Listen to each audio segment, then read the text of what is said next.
അല്ലല്ല, കാരണം sunflower oil അതാണ് വലിയ മഹത്വവൽക്കരിച്ച ഒരു സാധനമാണ്.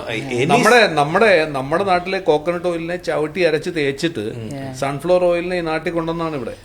ശരിക്കും ഈ നാട്ടിലുണ്ടായ ദുർമരണങ്ങൾ മുഴുവൻ ഉണ്ടായത് സൺഫ്ലവർ ഓയിലിൽ നിന്നാണ്. നമുക്ക് അതിലേക്ക് അധികം പോകാതിരിക്കുന്നതാണ് നല്ലത്. കാരണം 1940s ഈ ഓയിൽ ഇൻഡസ്ട്രി പെയിന്റുമായിട്ട് മെർജ് ചെയ്തിട്ടാണ് വർക്ക് ചെയ്യുന്നത്. അതായത് നമ്മൾ ചുമലടിക്കുന്ന പെയിന്റിന് ഒരു ഇമൾസിഫയർ പോലെ ആക്ട് ചെയ്തിരുന്നതാണ് ഈ ഓയിൽസ് എല്ലാം.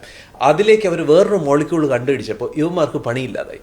ഇതാണ് അതിന്റെ ഹിസ്റ്ററി. മനുഷ്യനെ കൊണ്ട് അപ്പോൾ അവരൊരു സ്റ്റഡി കണ്ടെത്തിയതാണ് സൺഫ്ലവർ ഓയിൽ കഴിച്ചു കഴിഞ്ഞാൽ കൊളസ്ട്രോൾ കുറയുന്നു. മതി. ഇത് രണ്ടിനെയും കൂടെ ലിങ്ക് ചെയ്തിട്ട് കൊളസ്ട്രോൾ കുറയ്ക്കുക. കൊളസ്ട്രോൾ കുറച്ചാൽ ഹാർട്ട് ഡിസീസ് വരുന്നില്ല. ഇതാണ് അതിനകത്തേക്ക് ഹിസ്റ്ററി. 1940s തുടങ്ങിയ ഒരു propaganda. Now it is in A peak stage. നമ്മുടെ പാവം കോക്കനട്ട് ഓയിലിനെ ചവിട്ടി ഞാൻ ഏറ്റവും ഇപ്പൊ ഓട്ടോ ഇമ്മ്യൂൺ ഡിസോർഡേഴ്സ് ഉള്ളവരോട് എല്ലാവരോടും ഞാൻ കഴിക്കാൻ പറയുന്ന ഒരു റെസിപ്പി ഉണ്ട്. ക്യാരറ്റ് ഗ്രേറ്റ് ചെയ്യുക. Coconut oil 2 teaspoon. Virgin coconut oil ഒന്നുമില്ല, സാധാ കോക്കനട്ട്. വെർജിൻ ആണെങ്കിൽ ബെസ്റ്റ്. ഇതൊന്നുമില്ല. 2 ടേബിൾ സ്പൂൺ കോക്കനട്ട് ഓയിൽ, ഒരു apple cider vinegar, acetic acid, ഇത് മൂന്നും ഒരല്പം സോൾട്ട് ഇട്ട് ഡെയിലി നിങ്ങൾ എടുക്കുക. This is gut repairing. അതൊരു ബേസിക്കാണ്. So grated carrot, 2 tablespoon of coconut oil, 1 pinch of salt എടുക്കണം. ഈ പലപ്പോഴും ഉറക്കമില്ലാത്തവരിൽ ഞാൻ സോൾട്ട് കൊടുത്ത് ഉറക്കിയിട്ടുണ്ട്. ഈ ഇടയ്ക്കിടയ്ക്ക് യൂറിൻ പാസ് ചെയ്യാൻ പോകുന്നത് രാത്രി ഇറങ്ങി 2-3 പ്രാവശ്യം നൊക്ചൂറിയ എന്ന് പറയും, 2-3 വട്ടം യൂറിൻ പോകേണ്ടവരിൽ ഇഫ് യു ഗീവ് ഒരു 1/2 ടീസ്പൂൺ ഓഫ് സോൾട്ട്, അവർക്ക് ഈ യാത്ര കുറച്ച് ഉറക്കാൻ പറ്റും. ബിക്കോസ് ഇതൊക്കെയാണ് ബേസിക് സയൻസ്. സോഡിയം ഒരു മസ്റ്റാണ്, അത് യൂട്ടിലൈസ് ചെയ്യണം. ഗ്ലൂക്കോസ് ഒരു മസ്റ്റാണ്, അത് യൂട്ടിലൈസ് ചെയ്യണം. എസ്പെഷ്യലി തൈറോയ്ഡ് പേഷ്യൻസിന് പ്രോട്ടീൻ, ഷുഗർ, സോഡിയം, ഇത് മൂന്നും അവർക്ക് എത്തിയേ പറ്റത്തുള്ളൂ.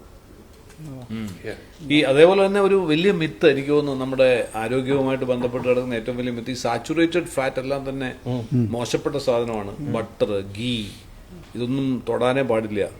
പണ്ട് കാലത്ത് കേട്ടിട്ടുള്ളതാണ് ആൾക്കാരൊക്കെ. ഇന്നും അത് അതേപടി ഫോളോ ചെയ്യുന്നവരുണ്ട്. പക്ഷേ നമ്മളിന്ന് എല്ലാ സയന്റിഫിക് റിസർച്ചുകളും ഇന്ന് പ്രൂവ് ചെയ്തുകൊണ്ടിരിക്കുന്നത് കിട്ടാവുന്ന ലോകത്തെ ഏറ്റവും ബെസ്റ്റ് ഫാറ്റ് എന്ന് പറയുന്നത് A2 ഗീയാണ്. അതായത് നമ്മളെ നാടൻ പശു പുല്ലും വൈക്കോലും കഴിക്കുന്ന പശുക്കളിൽ നിന്ന് ഉണ്ടാക്കിയെടുക്കുന്ന നെയ്യ്, അതിനേക്കാൾ ബെറ്റർ ആയിട്ട് ഒന്നും ഇല്ലാത്ത അവസ്ഥ ഇന്ന്. പക്ഷെ പലർക്കും ഇന്നും അറിയില്ല. ഇപ്പോൾ എനിക്ക് തന്നെ അറിയാവുന്ന എൻ്റെ വളരെ അടുപ്പമുള്ള ഒരാൾ പാർക്കിൻസൺസ് ഡിറ്റക്ട് ചെയ്ത ശേഷം, ഒന്നാമത്തെ കാര്യം അവർക്കറിയില്ല, സാധാരണക്കാർക്ക് അറിയില്ല എന്താണ് പാർക്കിൻസൺസ് ചോദിച്ചാൽ അവർക്കറിയില്ല. അപ്പോൾ എന്നോട് ചോദിച്ചാൽ എന്തെങ്കിലും ഇതിനെക്കുറിച്ചൊക്കെ ഇങ്ങനെ പഠിക്കുകയൊക്കെ ചെയ്യുന്ന ആളല്ലേ എന്ന് ചോദിച്ചു. അപ്പം ഞാൻ പറഞ്ഞു എന്തായാലും തലച്ചോറിനകത്ത് നിറയെ ഈ ന്യൂറോൺസ് ഉണ്ടല്ലോ, അപ്പോൾ ഈ ന്യൂറോൺസിനെയൊക്കെ ഒന്ന് സ്ട്രെങ്തൻ ചെയ്ത് വെച്ചോ, ബാക്കിയുള്ള ഡോക്ടർ പറയുന്നത് ചെയ്തോ.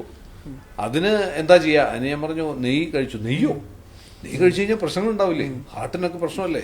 ഇപ്പൊ ഇവര് വിചാരിച്ചിരിക്കുന്ന ഈ കഴിക്കുന്ന നെയ്യൊക്കെ പോയിട്ട് ഹാർട്ടിന്റെ ഒക്കെ ഈ ആർട്ടറിക്കകത്തൊക്കെ പോയിട്ട് അടിഞ്ഞു കൂടുന്ന മറ്റേ ആൾക്കാർ വിഷ്വലൈസ് ചെയ്യും. നമ്മുടെ ബോഡി ടെമ്പറേച്ചർ നോക്കിയാൽ മതി, 37 ഡിഗ്രി ഒരു ആവറേജ് ബോഡിയൊക്കെ.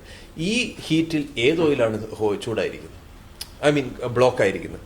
അത് ബിലോ 20 ഡിഗ്രി സെൽഷ്യസോ 15 ഡിഗ്രി സെൽഷ്യസോ ഒരാളുടെ മനുഷ്യ ശരീരത്തിൽ, അല്ലെങ്കിൽ നെയ്യ് കഴിച്ച ഉടനെ രക്തക്കുഴലിലേക്കല്ലോ. അല്ല, ഞാൻ പറയാണ് അങ്ങനെ ഒരു ഇനി അഥവാ അങ്ങനെ ആണെങ്കിൽ തന്നെ ഞാൻ അങ്ങനെ പറയാം, ഈ അങ്ങനെ ഒരു കൺസെപ്റ്റ് ഉണ്ടെങ്കിൽ ഇത് ബോഡിക്കകത്ത് പറഞ്ഞിരിക്കണം എന്നുണ്ടെങ്കിൽ, ഇപ്പൊ കോക്കനട്ട് ഓയിൽ തണുത്തിരിക്കുമ്പോൾ തണുത്ത ക്ലൈമറ്റിൽ ഇറ്റ് ബിക്കം സാച്ചുറേറ്റഡ്. നമ്മുടെ ബോഡി അങ്ങനല്ല. We are all warm blooded അല്ലേ? നമ്മുടെ 98 ഡിഗ്രി ആ റേഞ്ചിലാണ് നമ്മുടെ ബോഡി. ആളതിന് ശേഷം ഒരു 3 ടേബിൾ സ്പൂൺ വെർജിൻ കോക്കനട്ട് ഓയിലും ഒരു രാവിലെ എണീറ്റ് വെറും വയറ്റിൽ A2 ഗീയും കഴിച്ചു തുടങ്ങി. ഒരു 2 മാസം കഴിഞ്ഞപ്പോൾ എന്നോട് വിളിച്ചു പറഞ്ഞു നല്ല വ്യത്യാസമുണ്ട് കേട്ടോ. ഇതെങ്ങനെ വ്യത്യാസം വന്നു? ഞാൻ ലിറ്ററലി സ്പീക്കിംഗ്, കാരണം ഒരു 23 വയസ്സുള്ള ഒരാൾക്ക്, ഒരു 20 വയസ്സുള്ള ഒരു വ്യക്തിയാണെങ്കിൽ അയാളുടെ ബ്രെയിനിൽ neural cells, neural DNA, നെർവിന്റെ DNA ഏകദേശം ഒരു 20 ഗ്രാംസ് ആയിരിക്കും. ഒരു 20 വയസ്സെങ്കിൽ 23 ഗ്രാംസ് വരെ ന്യൂറൽ DNA വരുന്നുണ്ട് 20 വയസ്സുള്ള ആൾക്ക്. ഒരു 90 വയസ്സുള്ള ആൾക്ക് എത്ര വരും? 20 വയസ്സുള്ള ആൾക്ക് ഒരു 23 ഗ്രാം ന്യൂറൽ DNA ഉണ്ട്. ഒരു 90 വയസ്സുള്ള ആൾക്ക് എത്ര വരും? 37 ഗ്രാം ഉണ്ട്. അതായത് ന്യൂറൽ DNA കൂടുകയാണ്. അത് പ്രിസർവ് ചെയ്യാൻ ഈ സാച്ചുറേറ്റഡ് ഫാറ്റ് സഹായിക്കും. നേരെ മറിച്ച് അവിടെ നമ്മൾ ഈ കടയിൽ നിന്ന് മേടിക്കുന്ന വറുത്തതോ പഴംപൊരിയോ വടയോ, ഞാൻ പറയുന്ന അതാണ് ഡയബറ്റിക് കയറി കഴിക്കാതിരിക്കേണ്ടത്. തീർച്ചയായും ഞാൻ അൺസാച്ചുറേറ്റഡ് ഓയിലൊന്നും കഴിക്കുന്നില്ലല്ലോ. നമ്മൾ പഴം ഇവിടെ താൻ ഒരു വട കഴിക്കാറുണ്ട്, ആ വട വല്ലപ്പോഴും കഴിക്കാറുണ്ട്.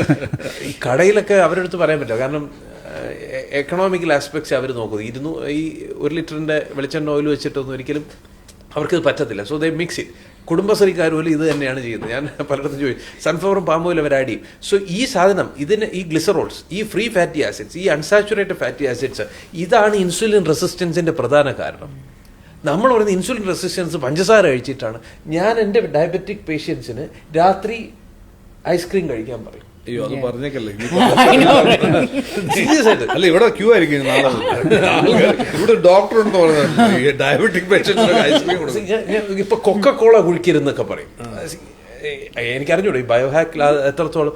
But literally I do these things for my patients. കാരണം അവർ കാർബോണിക് ആസിഡാണ്. കാർബൺ ഡൈ ഓക്സൈഡ് ബോഡിയിൽ കൂടിയാൽ മാത്രമേ ഓക്സിജന് എടുക്കാൻ പറ്റത്തുള്ളൂ. അതാണ് ഈ ഫെന്റൻസ് റിയാക്ഷൻ എന്ന് പറയുന്നത്. നമ്മുടെ ബോഡിയിൽ carbon dioxide intracellular നമ്മൾ carbon dioxide extracellular carbon dioxide കൂട്ടിക്കൊണ്ടുവന്നു കഴിഞ്ഞാൽ ബോഡിക്ക് ഓക്സിജൻ എടുക്കാനുള്ള അഫിനിറ്റി വരും. ഓക്സിജൻ അങ്ങനെ ത്രഷ് ചെയ്ത് വരത്തുള്ളൂ. ആ ഓക്സിജൻ അകത്തേക്ക് എൻ്റർ ചെയ്യുന്നാൽ മാത്രമേ നമ്മൾ കഴിക്കുന്ന ഗ്ലൂക്കോസ് അകത്ത് ചെന്ന ഓക്സിജനും ഗ്ലൂക്കോസും കൂടി ATP ആയിട്ട് വരത്തുള്ളൂ. So we have to do influx. Carbon dioxide ഒരു ഡേഞ്ചറാണ്. കാർബൺ ഡൈ ഓക്സൈഡ് കൂടുതൽ അങ്ങനെയല്ല. കാർബൺ ഡൈ ഓക്സൈഡ് നമ്മുടെ ബോഡിയിൽ കൂടണം. Saturation of carbon dioxide കൂട്ടുക. അതിനെന്ത് വെത്താണെന്ന് കഴിച്ചു. ഇപ്പോൾ കൊക്കക്കോള കുടിച്ചിട്ടാണെങ്കിൽ അങ്ങനെ. ഞാനൊരു ബ്രാൻഡിനെ എൻഡോസ് ചെയ്യാൻ പറയാൽ ലിറ്ററലി സ്പീക്കിംഗ് ഇതാണ് സയൻറ്റിഫിക്കലി പ്രൂവ് ചെയ്യാണ് സയൻസ്. അല്ലാതെ നമ്മൾ ഇച്ചിരി പഞ്ചസാര കഴിച്ചു ഉടൻ തന്നെ ശരീരം തട്ടിപ്പോവും, പഞ്ചസാര കഴിച്ചാൽ ക്യാൻസർ വരും, these are bloody myths actually.